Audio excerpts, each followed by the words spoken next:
आज 8 नंबर सवाल देखो, एकदम हल्का सवाल है बच्चों। ए किसी काम को 60 दिनों में पूरा कर सकता है और उसने 15 दिनों तक काम किया। शेष काम को बी ने 30 दिनों में पूरा किया। यदि वे मिलकर के कार्य करे तो कार्य कितने दिनों में पूरा होगा? तो देखो इसको बनाने का जो तरीका है वो यहाँ पर क्या है। अगर हम यहाँ देखें तो हम कहेंगे सर ए किसी भी काम को कितने दिनों में कर सकता है, तो 60 दिनों में कर सकता है। ठीक है, अब कहा जाए सर यहाँ पर तो ही वर्क फॉर 15 डेज। ए कितने दिन काम करता है, तो 15 दिन काम करता है। और उसके बाद में मेरे भाई जो बचा हुआ काम है वो बी हमारा करता है और कितने दिनों में करता है, 30 दिनों में। सर ये भी टोटल वर्क है और ये भी टोटल वर्क है, तो कुल मिलाकर के मेरे भाई यहाँ पर ये क्या है, तो ये सारा का सारा मेरे भाई टोटल वर्क हो जाएगा। तो अगर मेरे भाई समझना बात को, 60 ए में से मेरे भाई यहाँ 15 ए को चला जाएगा तो हमारे सामने 45 ए आ जाएगा।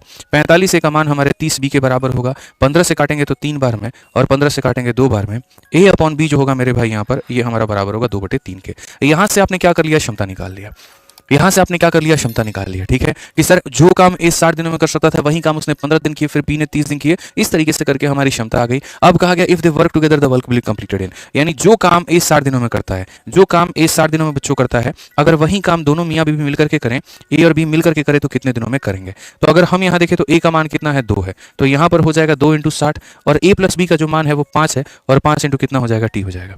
5 से अगर हम 12 बार में काटे तो 12 × 2 मेरे भाई 24 हो जाएगा और टी का जो मान है वो कितना हो जाएगा, 24। कौन सा ऑप्शन है, तो बी फॉर बाहुबली बिल्कुल सही उत्तर है। यानी जितने बच्चे 24 आंसर दे रहे हैं इसका मतलब उनकी तैयारी पूरी है।